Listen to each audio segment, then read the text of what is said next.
let's head over, guys. We're going to replay the video of the Scenic Express clinic that was brought to us by Martin Welberg.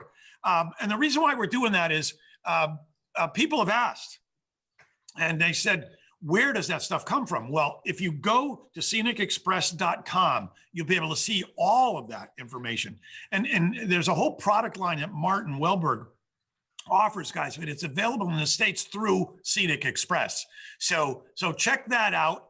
And I have to admit, the beginning of this video, look at the first opening scenes of the scenery, because excuse me, because it's outstanding.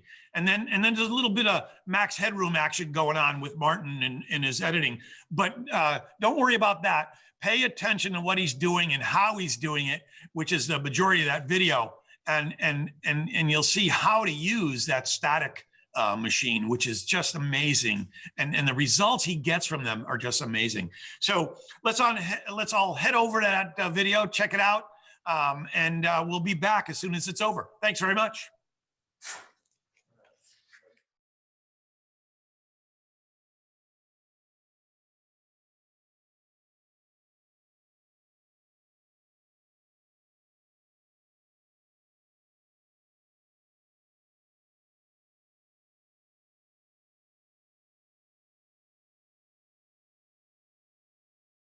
I'm Martin and I own Martin Wellberg Scenic Studios. I'm very pleased to see you all. This is the second time I have to skip the Amherst Railroad Hobby Show.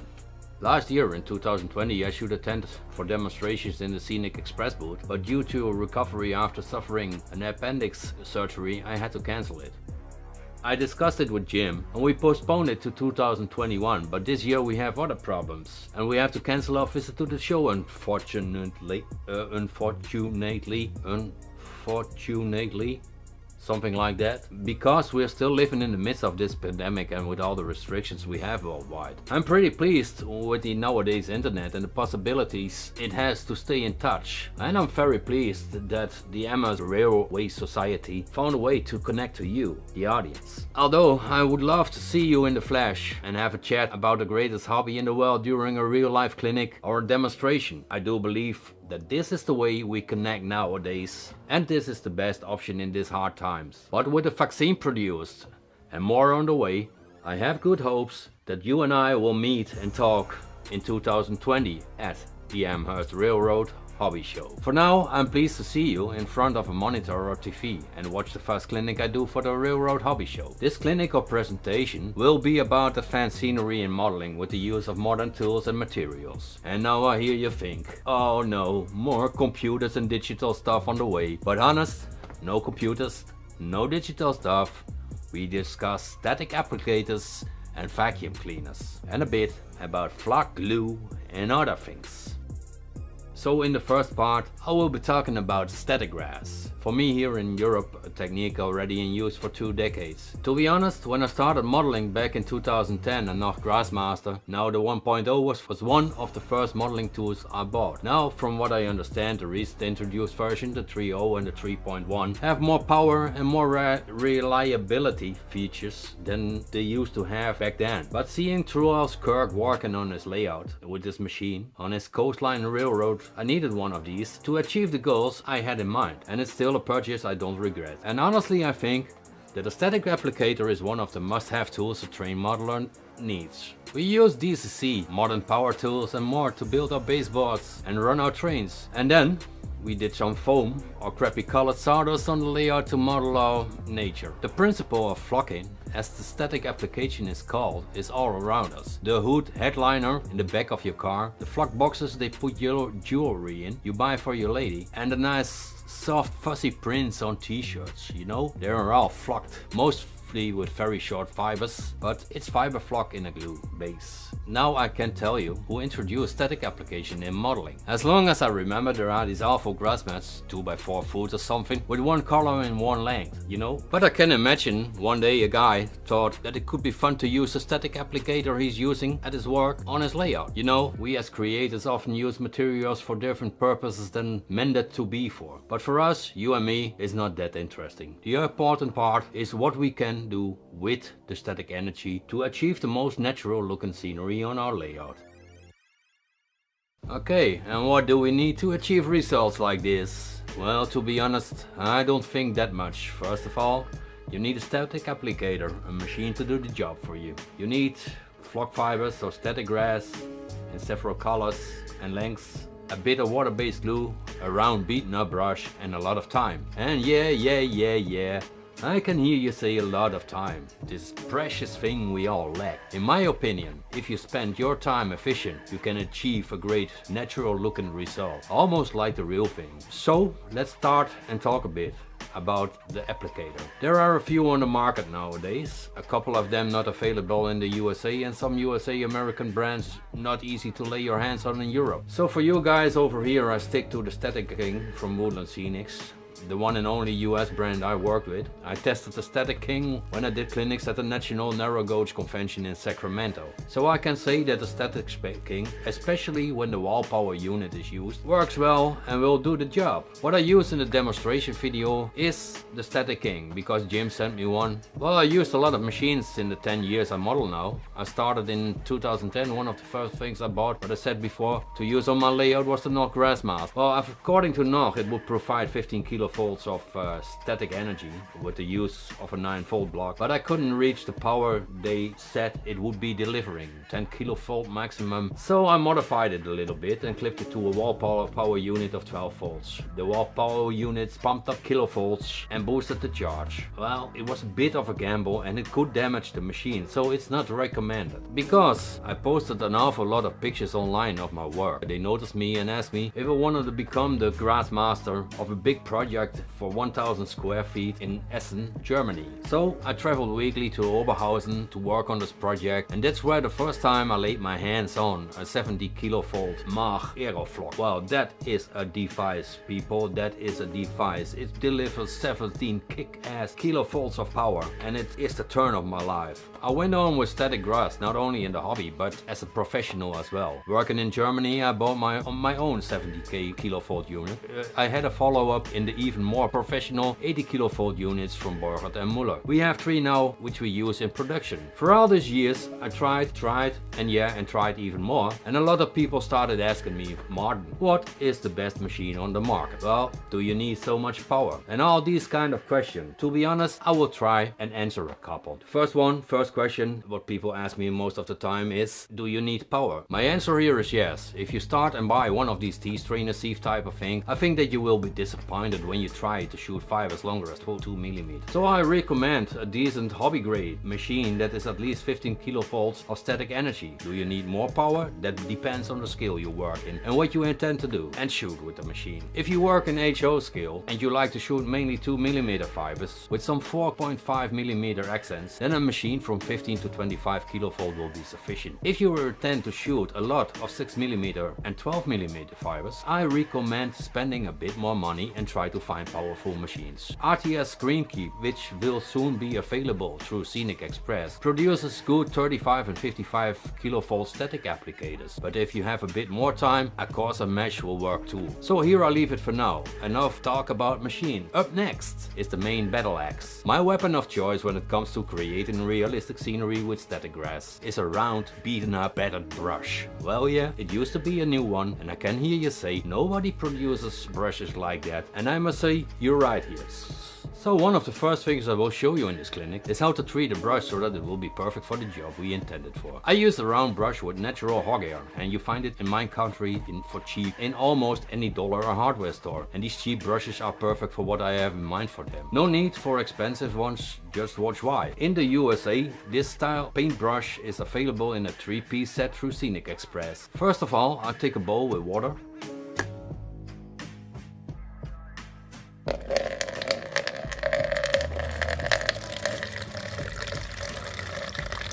Clean tap water and ditch the brush or brushes in the bowl.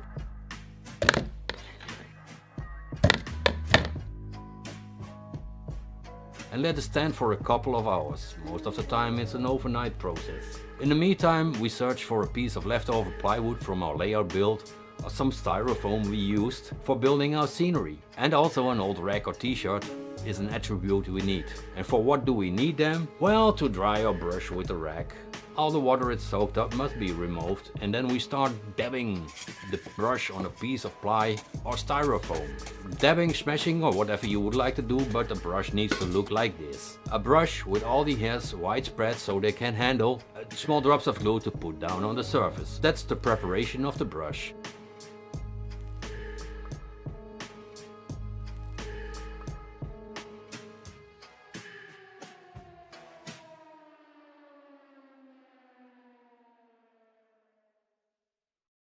Now it's time to prepare our glue, and I can hear you think, do you need to?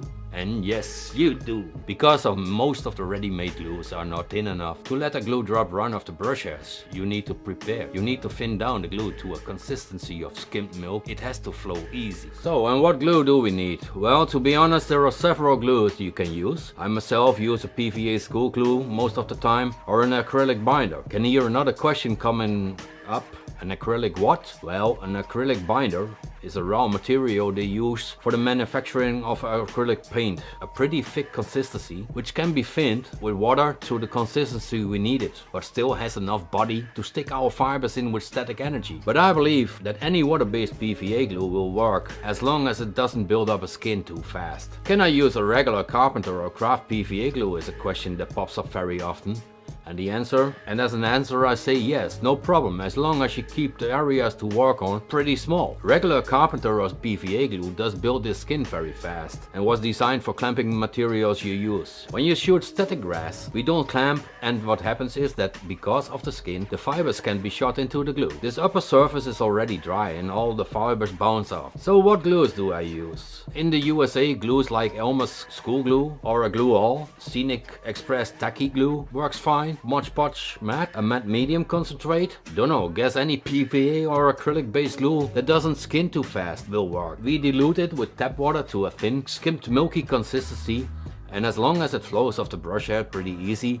I don't know if I mentioned, but your goal is to create a bunch of tiny droplets of glue on the surface where you will shoot your fibers in. Now I know that there is a bunch of manufacturers that sell an already mix you can use to glue your ballast to the layout, and I can hear the question popping up, well man, Martin, does this work? And I say no. Because of the addition of a flow aid, it's designed to penetrate into your ballast. It's gonna start to flow, and as I mentioned before, our goal is to create tiny little droplets on the surface. Well, most of the time I use big 5-liter cans. A good 1 gallon jug in the US, but I can't determine how big your layout is and how much surface you will cover with static grass. Most of the time I prepare on site a good amount. Use 16 ounce to prepare a good 30 to 32 ounce of glue. Mixing a ratio of 1 part glue to 2 parts water makes a good solution depending on the material you use. Well, now you have your device, prepared your brush and glue. Time to move on and tell a little bit about the fibers. Often hear the question, what do you do to achieve natural looking colors? Huh? What?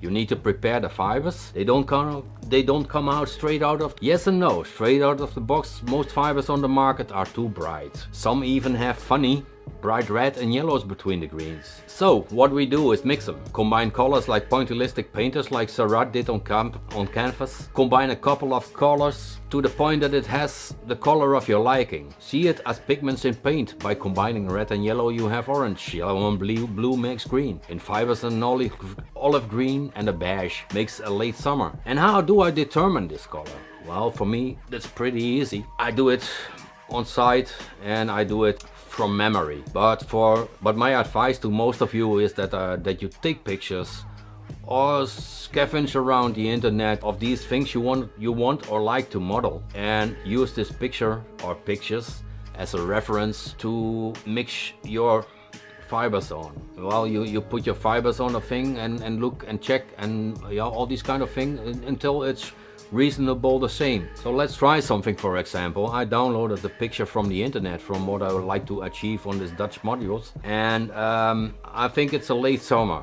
So late summer for me in the basic is almost 50% of beige and a olive green. The olive green is the kind of green like Mini Nature has in stock. I think Jim from Scenic Express carries them too. I know Jim from Scenic Express carries this brand. They're pretty good and pretty nice fibers. And we mix the two colors together in a bowl, and most of the time I will vacuum it or shake it or something so they mix good. 2 millimeters you can shake, 4.5 and 6 millimeter and even longer fibers. I throw them through the Dyson to mix. So what I say, yeah, almost a 50% of olive green and beige makes this late summer, and you check it on the picture. That's no deal. Most of the time you add a bit of beige to tone it down. All colors I use are blended together from 5 base colors. I use a light green, an olive green, a beige, a brown and a reddish brown. The last 2 colors I mostly use for winter or fall modeling. As you know, yeah, in hot summers the colors will fade to browns, oranges, beige, all these dry colors. So we do mixed colors, we blend them together, but we don't blend lengths together. I stick in my layering with 2 millimeters, 4 millimeters and 6 millimeters. Various colors in a blend, but not lengths. I do think Scenic Express offers perhaps the best range and color selection of static grasses in the USA. So for now on, I'd like to go on and talk a little bit about how greens, grasses and weeds are layered. Since I do a lot of scenery modeling, I watch and look more and more to the real thing, you know. That is, strange things happens, but yeah, I looked at women. I used to look at women and now I look at nature. I go out, take some walks, taking pictures, taking videos, all things that can, you know, all modern nowadays tools you can use to create your reference material. Now from observation, I noticed that the first layers of grass almost all the time consists of a light green young undergrowth, almost like in spring, you know. And on top of that you have this layer of dead grasses, more beige tones, dry toned. Well, that's what you do in the first 2 layers. You model you add light green followed by a layer of beige, and then on top of it comes the final color, in which I like to see the layout. It can be it depends on what you like to model. You can change it. Start with the dry grasses, add some greens in between, and more dry grasses on top. If you like very dry land, very dry land, but most of the time I follow with the final color on top. So, and then the last thing we need before we start is a vacuum cleaner. Not that much to say. I always use a Dyson because it has no dust bag. The container comes in very convenient, but you can use a regular vacuum cleaner with a dust bag and put a nylon stocking over the hose to recover the loose fibers in the process. They're pretty, yeah, for the, I think fibers are pretty expensive, and everything you need you can recover in your materials. It comes in handy all the time. Yeah, I don't know, something like that. So now I think it's time to start. We have our modules, our layout with a raw scenery build. I do use pink foam or XPS all the time because I love to work with this material. It has a different color over here, but most of the time it's called pink foam in the US, I think. And almost all the time I cover it with sculptor mold, just because of a little bit of a hard shell. The sculptor mold is painted painted with a black brown or grayish brown flat latex paint. I think you call it in the US of A. It's a basic wall paint that they mix in any color at your do-it-yourself home improvement store. So with our base color on, we can start with irregular patches of glue. We use the glue we also prepared for the grass fibers, and depending on the area we like to model. We add real soil or a fine turf in the earth color you like. I use a lot of Scenic Express flock and turf, very nice fine tones, and I prefer a fine earth tone like the Natural Earth EX857E, which I use a lot also in my regular production. You keep in mind where you want your dirt roads and footpaths, and after it's dry for most of the time overnight,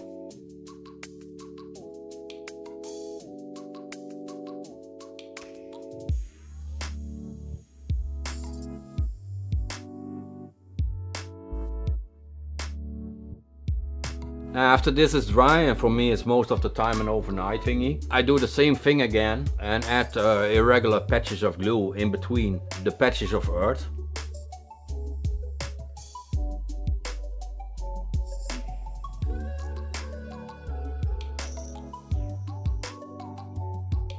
And sprinkle a layer of fine turf of Scenic Express khaki green fine EX826E which is a faded green. I like it a lot, and it represents for me the first layer of mossy undergrowth. I didn't mention that in the story before, but underneath the spring colored grasses, the fresh young ones, there will be a mossy, depending on the area of course you model, a mossy thing somewhat, or there will grow mosses. So this represents the first layer of moss underground, and again, yeah, we wait.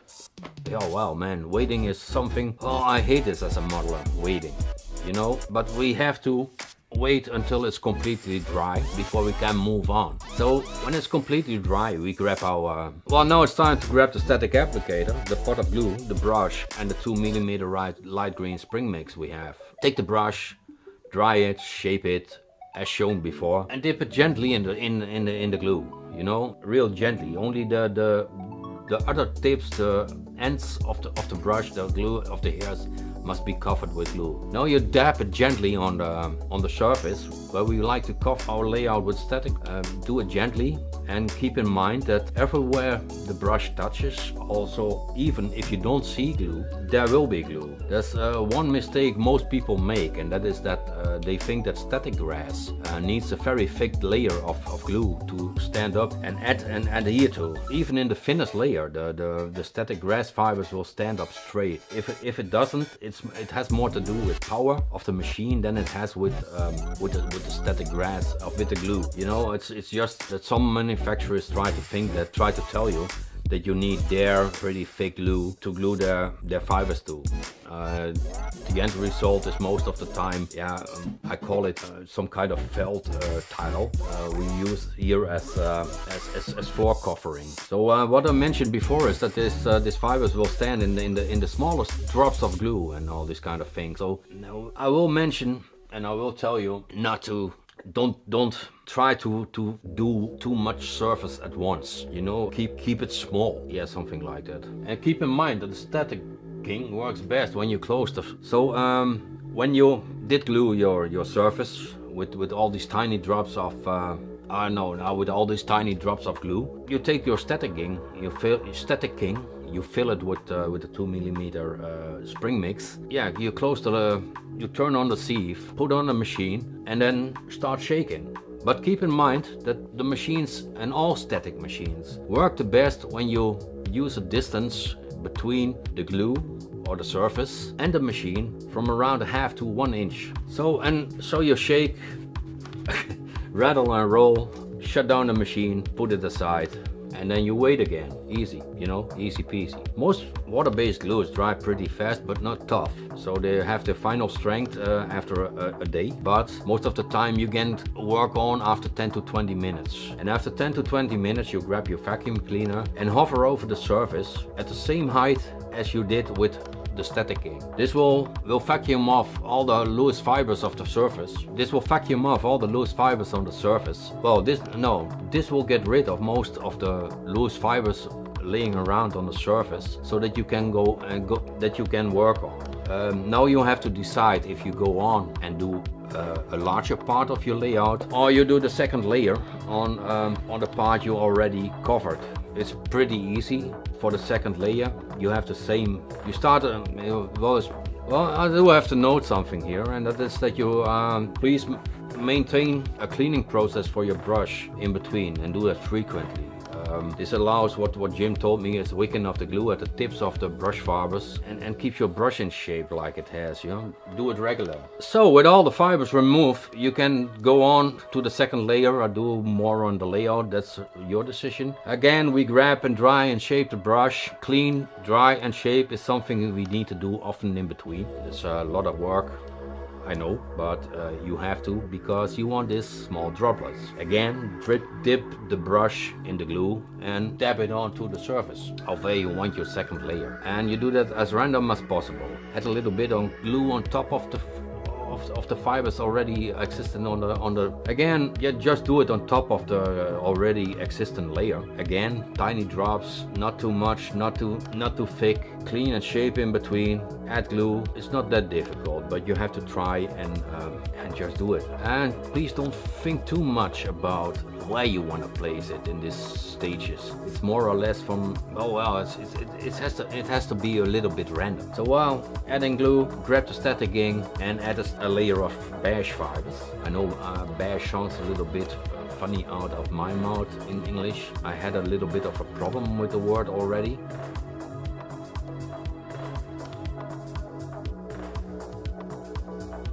You wait a short time and then vacuum again, it's the same like you did in the first layer. And then, yeah, well, it's pretty easy, pretty simple.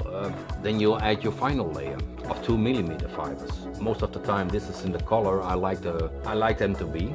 So if I want to model late summer, I do this faded green mix I showed you before. That's that for me it represents late summer, and because this final layer will give you the final result and the final overall color. Yeah, you do it again. It's the same process again. You know, you use your brush, add, dip it in the glue, ditch it on the layout with tiny drops, grab your static ink, fill it with fibers, shake them, and that's it. There you have your final layer of 2mm fibers. You can use a daddy stone or even mix some more color in between, and in the mixes to add slightly change the colors and add more interest to the overall look. When you finish this layer, you vacuum again, lightly, on the same way, you know, you hover over the surface with a distance of an inch, half an inch, and then you let it dry overnight. You know, when you let it dry overnight, it's getting tough. Then you come on the next day, grab the vacuum cleaner and start vacuuming it very thoroughly. Yeah, get rid of all the loose fibers you have on the layout. And why do we do that? Because that makes it easier to add more layers of longer fibers. So for me, a minimum is just one layer more in HO scale, one more layer of 4.5mm fibers. Most of the time I grab the color I used before. That's the final color of the 2mm. In this case, often I use often a late summer. If you add these on top of the layers with 2mm fibers, it's just like there are some slightly longer grasses poking out of the shorter ones. Yeah, you know, grasses can be very long. You know, they're growing here in the Netherlands along the highway. You have grasses and weeds growing over the safety railing, and the safety railing is at 75 centimeters. That's around somewhat more than 2 foot. So and they grow almost like a meter high, 1 meter 20. So 4 foot, between 3 and 4 foot high. You know. Now this you can use and reuse and try and work on this process. It's time. Yeah, you can go on and do as much as you like and make your layers as dense as you want to. Just use the same technique over and over again at 4.5mm, at 6mm, at 12mm. Well, but keep the layers not too dense. You know, at the end it's more or less the layering that makes depth in it. The only thing you do is that you think a little bit about where you want to add your longer fibers. You know, most of the time just check where they grow. You vary it with colors, fill the hopper, nice greens, beige tones, whatever you want. It's not that easy. It's not that hard, you know. So for now, I think I talked enough about static grass. I showed you the most important technique I use to achieve my scenery. What I think the most important part after this with it to get more interesting views on a scene. You add weeds, you add bushes, you add all kind of things to make the complete scene more and more interesting to the viewer. There are several materials on hand. Scenic Express carries the entire line of my products. I think they are great, as I say myself. But by using several weeds and bushes, you will get more interesting sections. You will get a more interesting overall look for the viewer and yourself, of course. What I show you here in a couple of B-roll videos is how you add them with the drop of glue and where you add them. It's pretty hard to understand to explain. I will do that in a next video, I think. So for now, I think I'm gonna end this video. We already shot an awful lot of footage and just have to edit it. Please follow us on the Facebook and subscribe to our YouTube channel to get the notifications when new videos are online. We work hard to share our expertise and know-how to you, the audience, and let you create the most natural and realistic looking scenery.